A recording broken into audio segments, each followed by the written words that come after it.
Sa video ito, share ko lang sa inyo kung paano gumawa ng wind map para sa Akaso Brave 7 LE o sa kahit anong action cam na walang external mic. Pero bago yun, shoutout muna kay Angelo Quijalbo, Tito Banks at Patrick Landringan Maige. Maraming salamat sa suporta. Kung gusto niyo ma-shoutout sa susunod na video, just comment below. Tara, simulan na natin ang video. Let's go.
Internal mic check 1, 2, 3.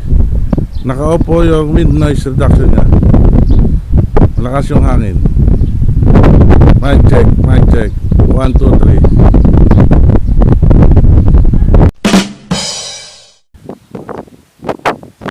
Internal mic check.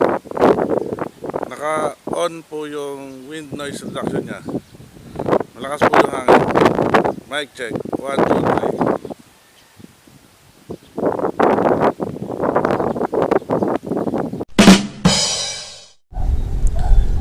Internal mic test. Nakakabit na yung ating DIY wind map. Naka-off yung wind noise reduction. Malakas ang hangin. Test mic 1, 2, 3. Test mic 1, 2, 3. Dito na natatapos ang video natin.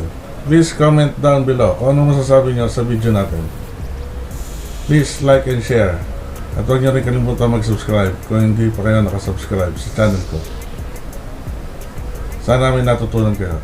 Salamat sa panonood.